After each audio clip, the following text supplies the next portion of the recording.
Salut, amis de la Terre, du milieu. Si vous aimez Berserk ou Conan le Barbare, mais que vous voulez moins de muscles, cette série est faite pour vous. Cette semaine, je vous recommande l'adaptation en BD d'un classique qui a rajouté le mot dark à fantasy. J'ai nommé Elric de Melny Bonnet.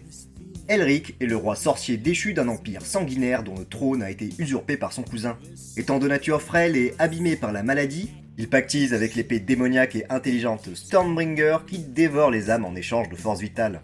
Dans un univers sombre dicté par les divinités du chaos, Elric compte des sagas épiques aux côtés d'un anti-héros faillible, tragique et corrompu, mais néanmoins complexe, à la fois manieur et esclave de son épée. Là où Elric va, la mort suit sur son passage, qu'il le souhaite ou non, et son épée s'en rassasie. Les romans de Moorcock ont eu un impact culturel insoupçonné, et même s'il n'a pas encore d'adaptation en série ou en film, Elric a été adapté en plusieurs BD, une de Philippe Drouillet, une plus récente de plusieurs auteurs sortis chez Glénat, et celle qui nous intéresse le plus, le comic illustré par Craig Russell, qui adapte le plus d'histoires et le plus fidèlement. Dans un dessin psychédélique, Russell fait le portrait de la folie et de la fragilité de ses personnages. Tout en dépeignant un monde énorme, enchanté et cauchemardesque, sa composition des pages et ses jeux sur les formes et les couleurs donnent presque l'impression de voir des hallucinations.